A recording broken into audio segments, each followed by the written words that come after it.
continue with Slawomir Kolodziej, next lecture on pluripotential methods of solving the complex Monge-Ampere. Thank you. So I have finished with defining the capacity of Bedford and Taylor. One of the key properties of this capacity is that we can measure the capacity of sublevel sets of plurisubharmonic functions. So having a compact set K in open U, which is relatively compact in omega, which is also open, then there exists a constant which depends on these three sets, such that for any plurisubharmonic U in omega, which is negative, one can estimate the capacity of the sublevel set, say, of level J, intersected with K, say minus J, so take J positive, and we look at this set with respect to omega. It's bounded by C, this C here, over J. Times the L1 norm of U, and this L1 norm is always finite. L1 norm, we can take L1 norm with respect to U. This follows easily from Cherny-Nirenberg inequalities. And now two basic theorems of Bedford and Taylor, the most often used. The definition of capacity. Okay. Capacity of the set K with respect to omega is the supremum over integrals over K of ddcu to the power n, where U is plurisubharmonic in omega and has values between -1 and 0.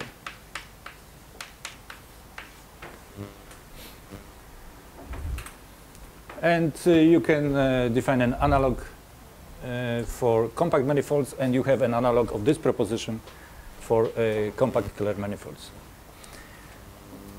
So the two most often used theorems are the convergence theorem, again Bedford and Taylor,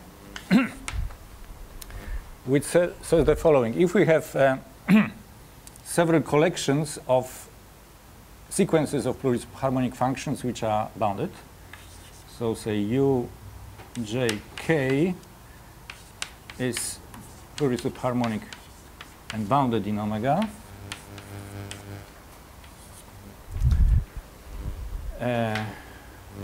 Fixing J, we take the limit with respect to K, and then this limit is denoted by Uj, and we also assume that the limit is bounded. And it is a decreasing limit.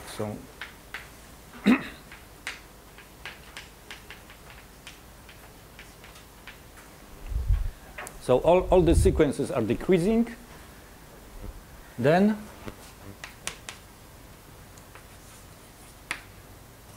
if we take the limit of those sequences of forms or currents, let's say 1. Okay.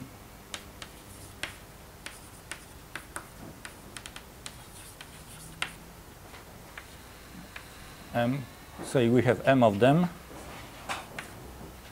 This limit, as the limit of measures, is equal to ddc 1, which ddc u m. So this, in particular, this theorem allows us to prove things for smooth functions, because any plurisubharmonic function can be approximated from above by a sequence of smooth plurisubharmonic functions. So having some statement for smooth functions, we use this theorem and get the statement for bounded functions. Also, as a corollary from this, we get the symmetry of the wedge product here with respect to functions, because for smooth forms, it is of course symmetric, and then passing to the limit, we get symmetry in general. I will not give the proof, but you have the proof in the notes. But I will sketch the proof of the next thing. This is the comparison principle.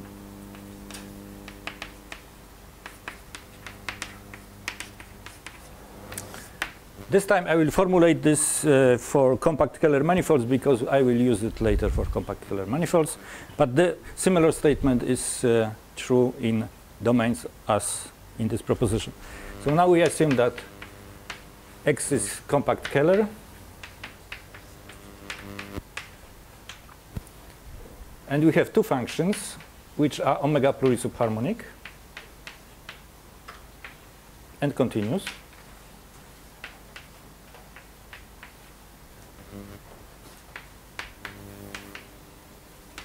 This is also true for bounded functions, but a proof is then a bit more difficult. Then if we integrate over the set where u is smaller than v,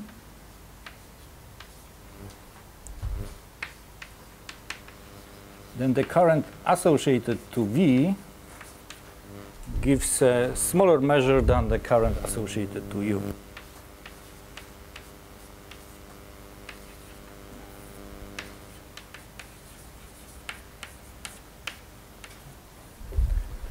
And from now on, for shortness, I will denote this to be this, omega u. Okay, so I will sketch the proof for smooth functions. I'm not sure what should be one more assumption. U is less than V something. Well, if not, then the set is empty and the statement is... Right. You integrate over this. Okay, so we just assume for simplicity that u, v, and the boundary of omega, where omega is this set, all those things are smooth.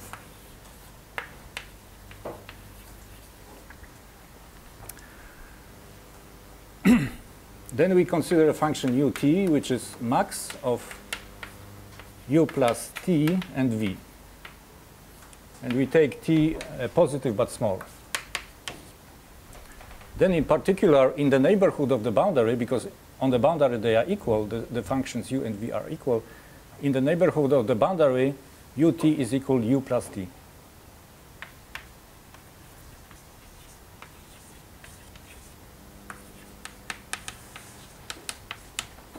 We shall use it in a minute.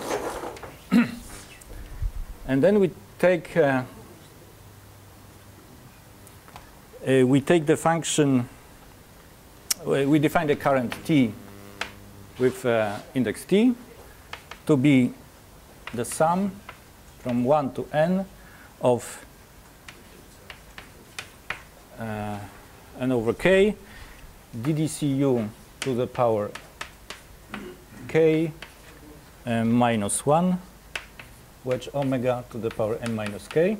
So this is defined in such a way that if you take omega u to the power n minus omega to the power n, then you get ddc u t wedge t times t. Okay, so now we use this to estimate, omega ut here.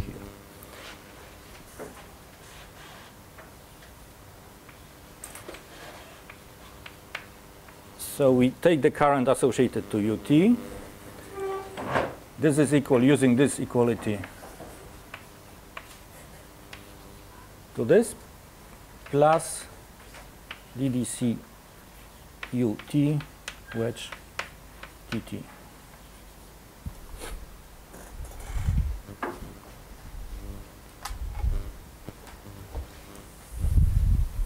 Now I will continue this.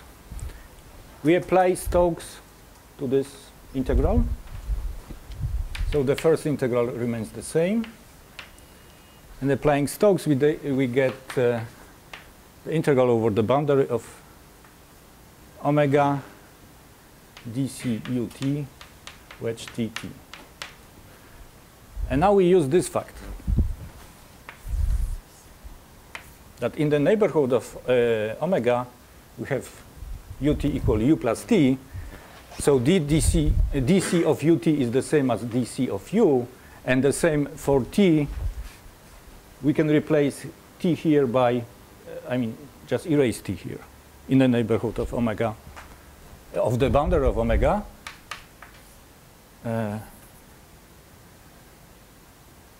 Okay, so this is again equal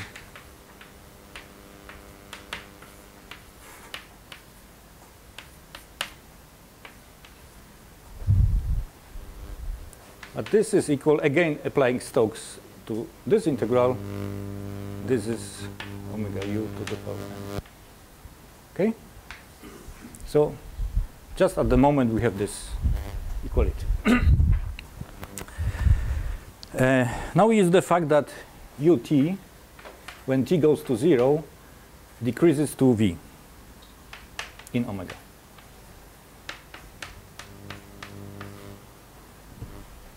So we can apply the convergence theorem, and we get that omega u t to the power n weakly converges to omega v to the power n.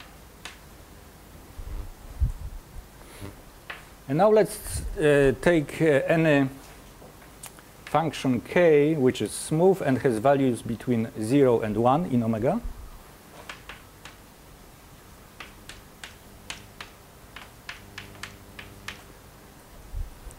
And we use this for this test function.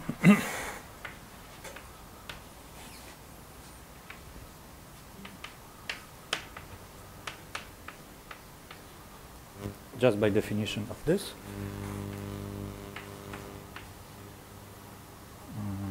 Sorry.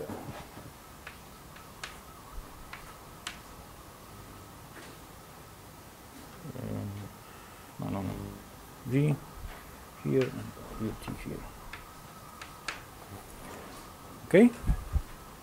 And since chi is smaller than 1, this is less or equal lim inf of those integrals.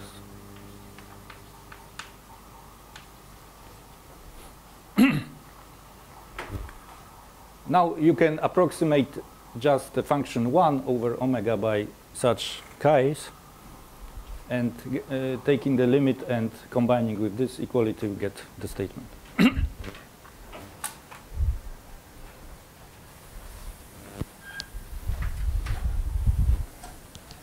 So those results, this is the beginning of 80s of the last century.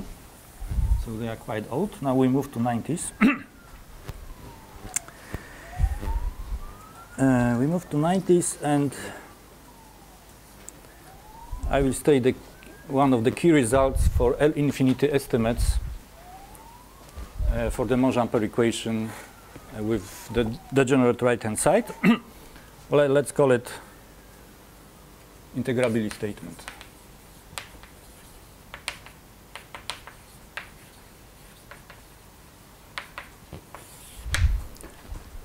Unfortunately, this is in the second chapter, second and third maybe.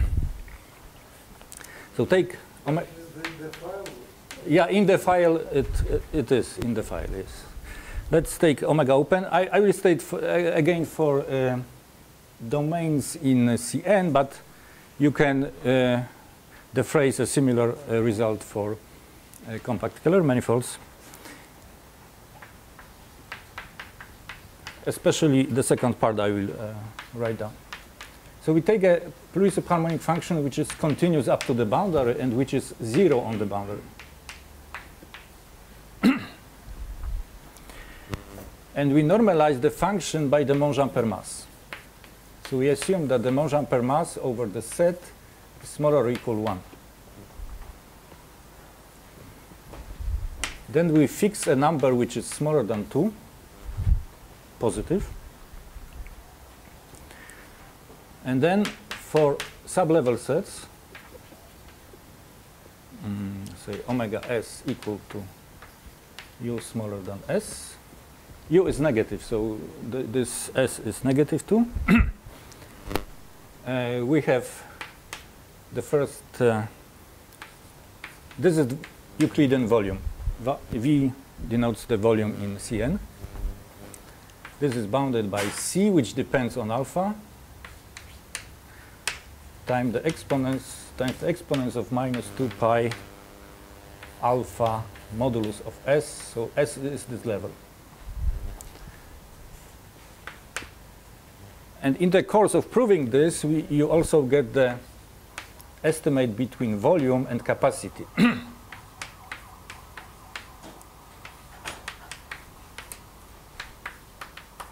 And now we replace just this modulus of S by capacity to the power minus 1 over n. Yes.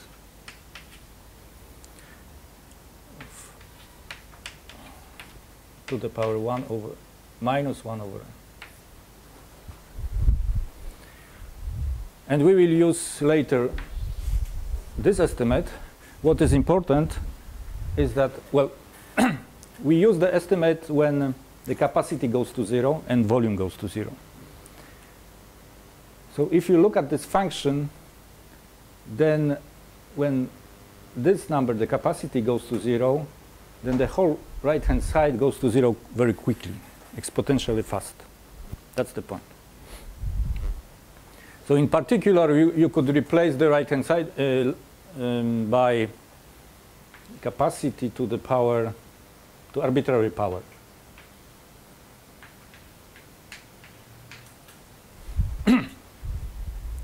And with some other constant, you would get the similar estimate.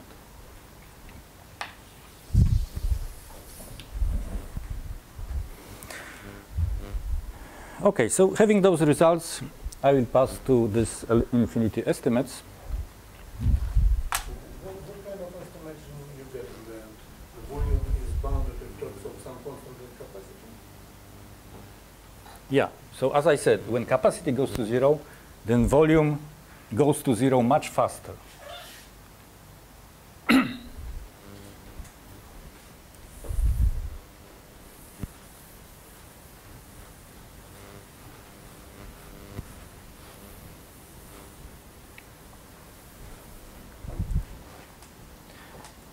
So now the setting is the following. X omega is, so maybe I will tell what I will do in the rest of the course.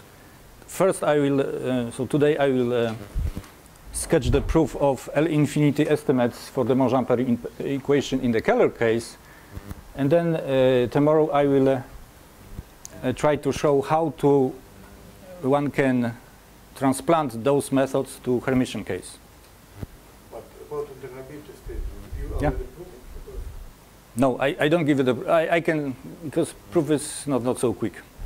I can explain what is used in this. So first of all, you can use some classical potential theory. Inequalities between different capacities. Here I introduce only one capacity.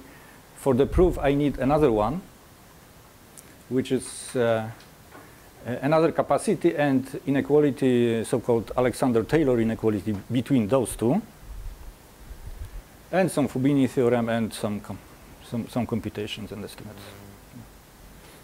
So the proof would take more than half an hour.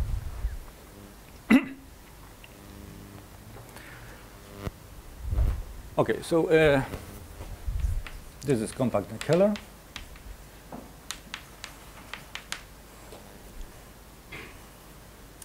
We consider the Monge-Ampere equation, omega plus ddcu to the power n equal f omega to the power n, and we assume that, well, first of all, the necessary condition for f is that the integral of f is the same as the integral of 1 over x.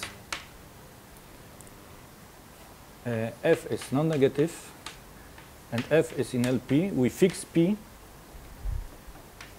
We fix p, which is bigger than 1. If p is equal to 1, the statement is not true. In general, of course. And now we want to find L infinity bound for u, which of course depends on p, which depends on the geometry, so on omega and so on.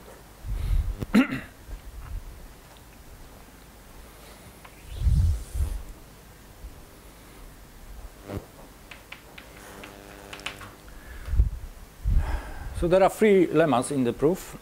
The one is this one, say volume capacity estimate.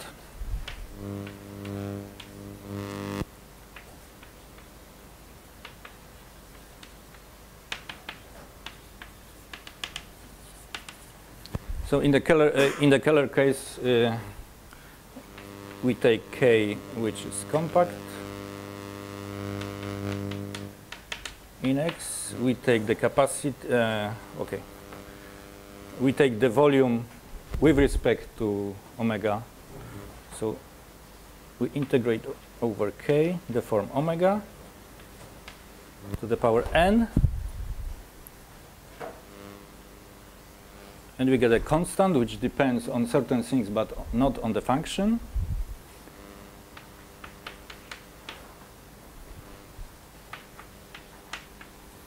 Okay, alpha is still the number which is smaller than 2.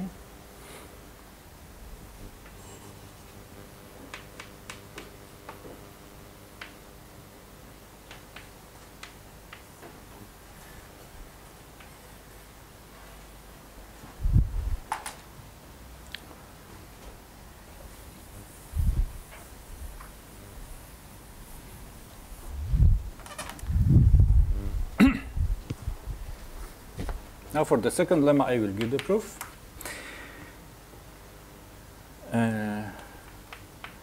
Take Q, which is omega PSH, and bound it.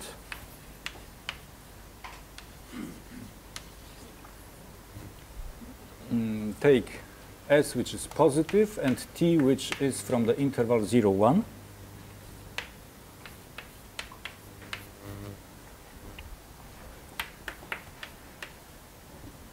Then under the assumption on F, which we have, the following inequality holds. T to the power n, T is this number.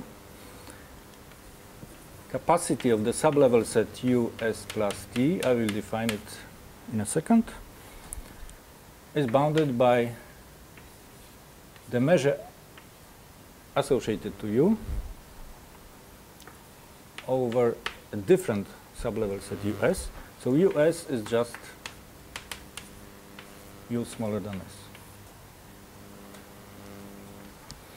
So we take the capacity of a smaller set and we bound this capacity by the measure which we have in the equation, this one, of the bigger set.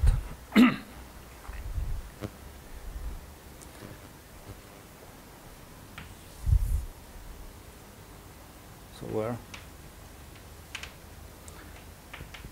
Okay, take a function. The capacity is defined as a supremum over Monge-Ampere operators for functions with values between 0 and 1. So we take one of those functions. We take V, which is omega PSH, with values between -1 and 0.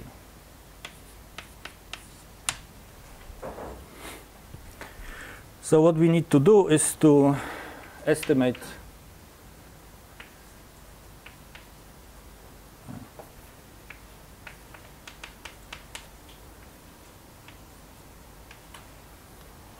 this, because taking the supremum of over all integrals like this, we get the capacity here.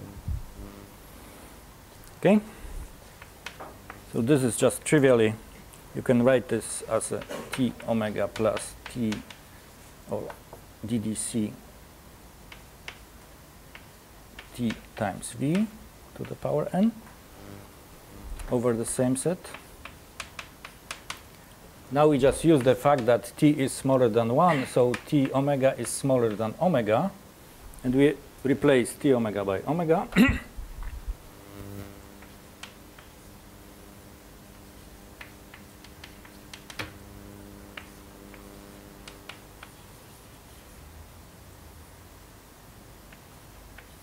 And now we can also add constants, because DDC acting on a function does not see the constants. So still we have this. Now I pass to a bigger set, so now I will take the integration of the same thing over a bigger set.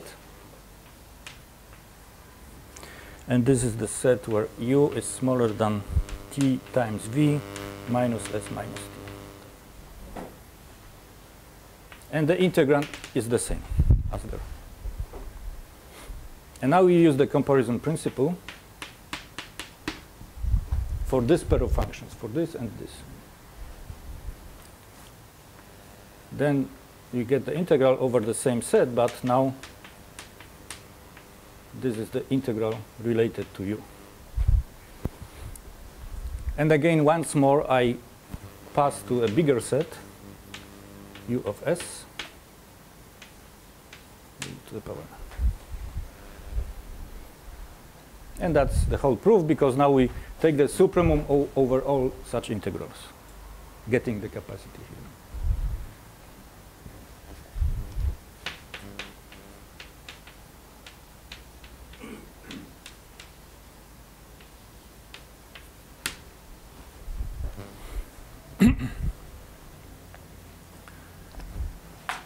Now I will combine lemma 1 and lemma 2 to get the following statement.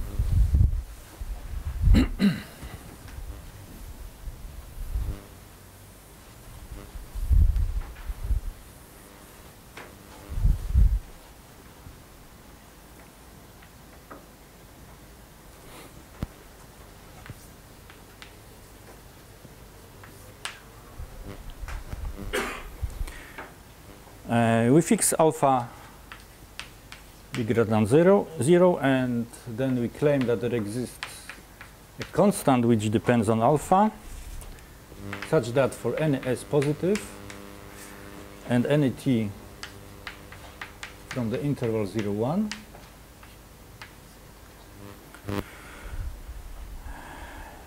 if we denote by b of s to be the capacity to the power 1 over n of the level associated to s, then this function satisfies such a functional inequality.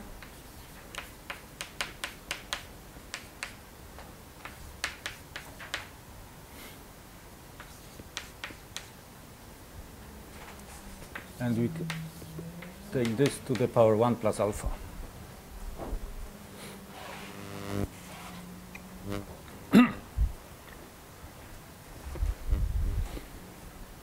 Okay, so let me prove this.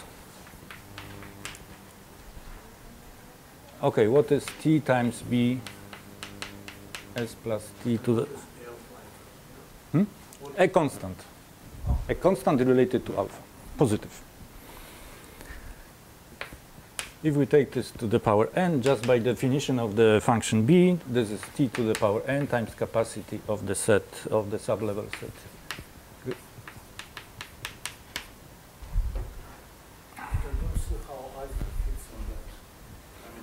Now we fix alpha positive. We just fix any positive alpha. We fix alpha, then I claim that there exists. Dependence on B of C from No, no, this is the exponent. Now for this we use lemma 2, because this. And I can write f omega to the power n, because this is the solution of the equation. Right? Now we use Hölder inequality and the fact that f is in LP.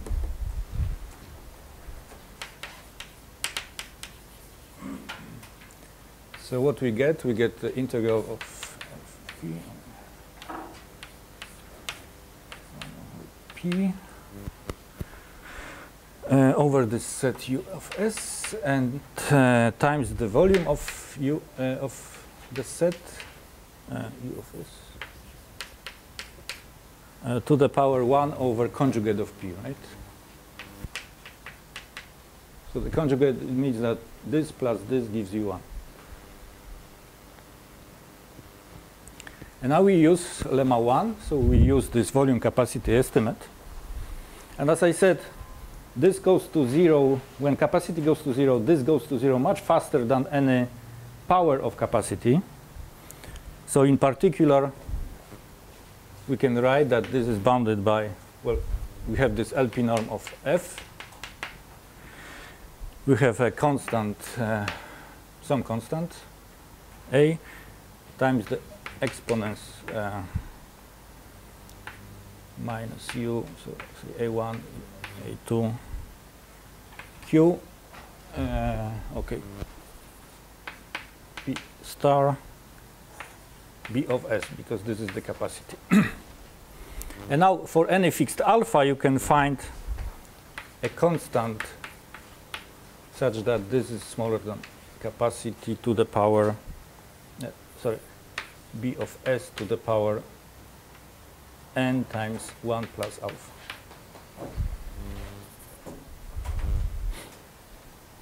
This is just inequality between elementary functions, this one, and P as an argument.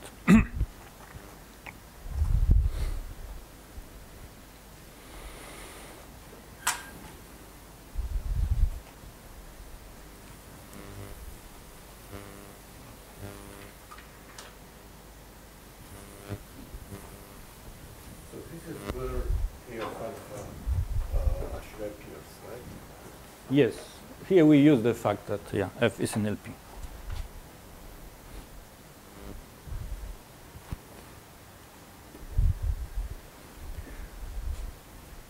And now the last lemma is in fact due to Di Giorgi.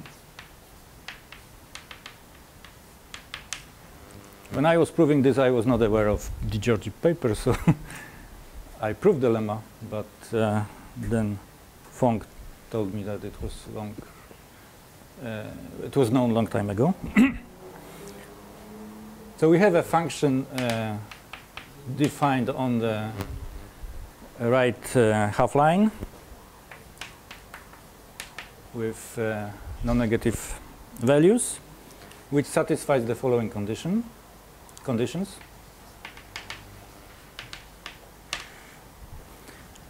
First, B is right continuous.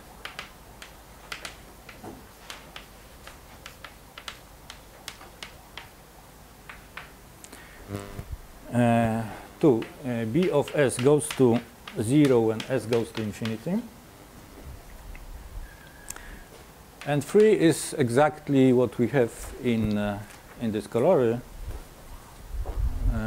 this functional inequality, saying that there exists alpha and A such that for any S and for any T between 0 and 1, T times B S plus T is bounded by A times B of S to the power 1 plus alpha. Alpha must be positive. A must be positive.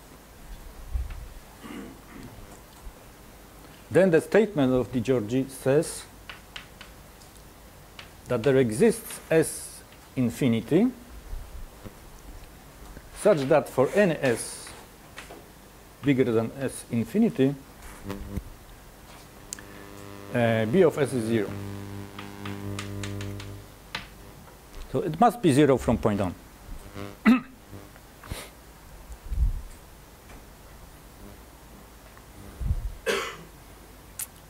And now this gives us this L infinity estimates, because it says that for some, well, we can find a sublevel minus S infinity such that for lower levels the capacity is 0, but those sublevel sets are open.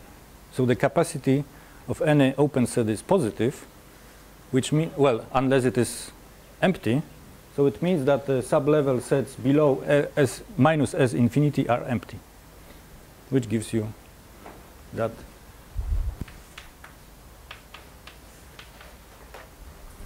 L infinity norm of U is bounded by S infinity.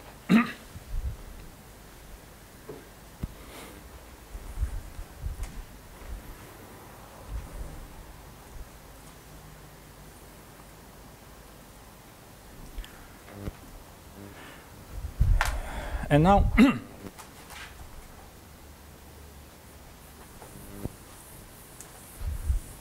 having those estimates, one can show the existence of weak solutions of the Monge-Ampere equation under the conditions I stated. So still F is in LP, P bigger than 1, and satisfies the normalizing condition.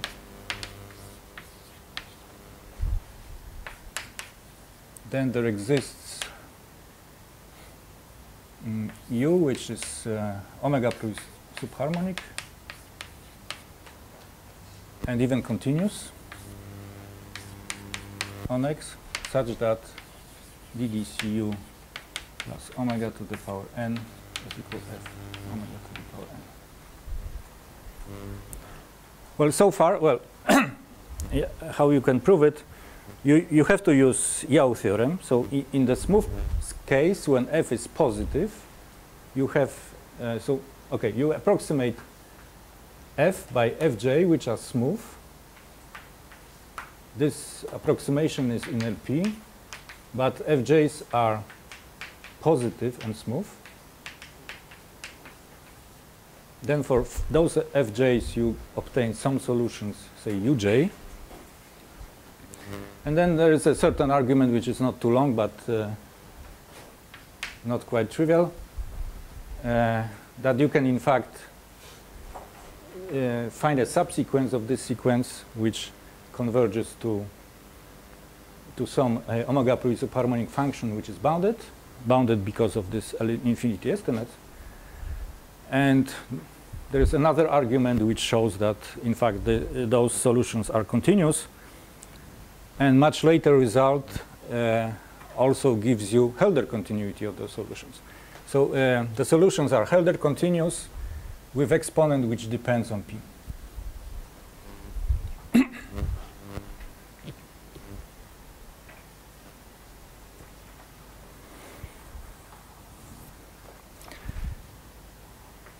Okay, so those are results from 90s, and now we move to modern era, and we shall try to reprove the similar statements in the Hermitian case.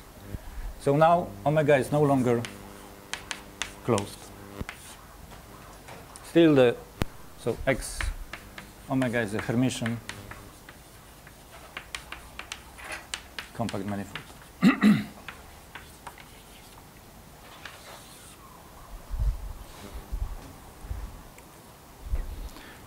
And well, for the Keller case, we could use Bedford-Taylor theory developed in domains in Cn. We could use it in charts of X directly. Now it's no longer possible, because if we look at the Monge-Ampere equation, so the Monge-Ampere equation is still the same equation.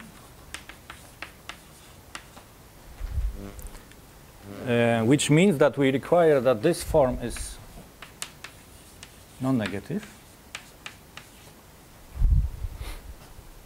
But then our fundamental form omega has no potential locally.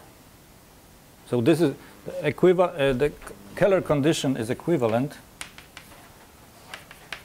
to existence of local existence of potentials.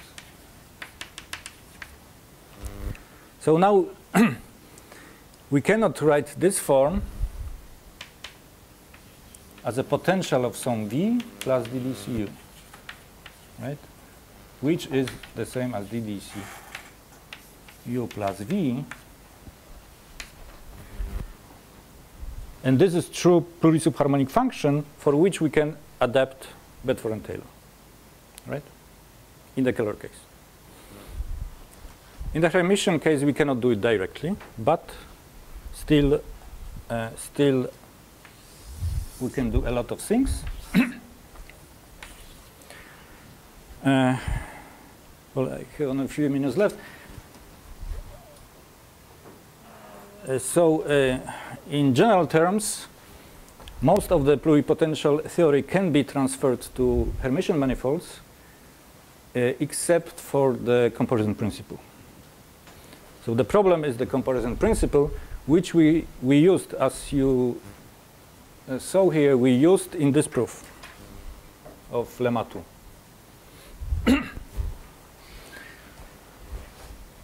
And this is also used for other things. For instance, I mentioned Helder continuity. And Helder continuity, the proof of Helder continuity uses quite strongly a stability result. And for this stability, the comparison principle is essential. So let me just say a few words about comparison principle. I will give a kind of weaker statement next time in the Hermitian case. But let me mention that the comparison principle, I will write it down.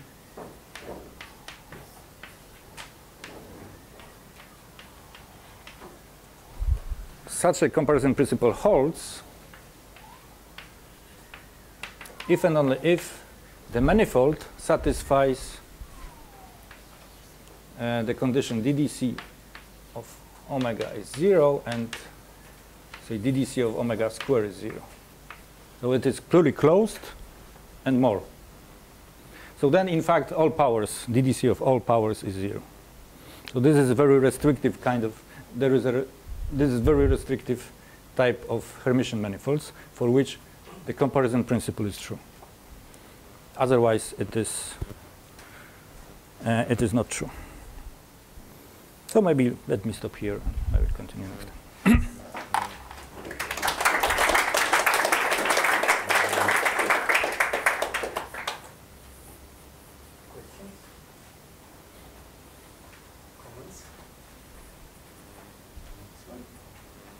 Yeah. The restricted part is that DDC of omega squared is 0, Yeah, but pluriclosed condition, it is also not always satisfied, right?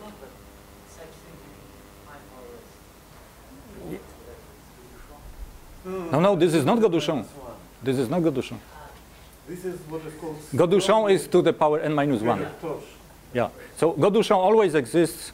This does not always exist. There are lots of manifolds not admitting this kind of manifold. There's also the word Astena-Keller. I think it's the second equation. It's called Astena-Keller, and this first equation is called strong. I think Astena-Keller is n minus 2. Okay. Again. Yeah. No, they have some name. Yeah, yeah. They have some name. Yeah, but different names by different authors, so I don't use them.